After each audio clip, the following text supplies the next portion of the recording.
like fractions. Fractions having same denominators are called like fractions. అంటే కొన్ని fractions తీసుకున్నాం అనుకోండి, వాటి డినామినేటర్స్ అన్నీ సేమ్గా ఉండాలి. అలాంటి ఫ్రాక్షన్స్ని లైక్ ఫ్రాక్షన్స్ అని అంటాం.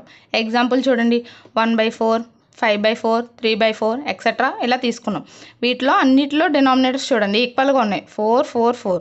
న్యూమరేటర్ ఎంత ఉన్నది అన్నది మనకు సంబంధం లేదు, డినామినేటర్లో మాత్రం ఈక్వల్గా ఉన్నాయి.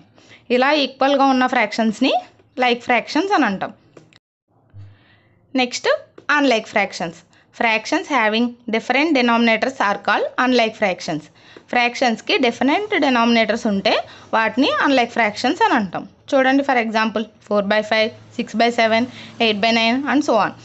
ఇలా ఎన్ని ఫ్రాక్షన్స్ తీసుకున్నా ఒక డినామినేటర్ ఇంకొక డినామినేటర్ డిఫరెంట్గా ఉండాలి. 5, 7, 9 ఇవి ఈక్వల్గా లేవు, డిఫరెంట్గా ఉన్నాయి. అలా డినామినేటర్స్ డిఫరెంట్గా ఉంటే వాటిని అన్లైక్ ఫ్రాక్షన్స్ అని అంటాం. Next unit fractions. Fractions having 1 in numerator are called unit fractions. ఫ్రాక్షన్స్లో న్యూమరేటర్ అనేది 1 అని ఉంటే దాంట్లో యూనిట్ ఫ్రాక్షన్స్ అని అంటాం. ఎగ్జాంపుల్ 1/7, 1/4, 1/19. అంటే న్యూమరేటర్ చూడండి అన్నీ వన్సే ఉన్నాయి, డినామినేటర్ ఈక్వల్గా ఉండాల్సిన అవసరం లేదు, సేమ్గా ఉండాల్సిన అవసరం లేదు. అలా న్యూమరేటర్లో 1 ఉన్న వాటిని యూనిట్ ఫ్రాక్షన్స్ అని అంటాం. లైక్ ఫ్రాక్షన్స్ అంటే డినామినేటర్స్ ఈక్వల్గా ఉండాలి.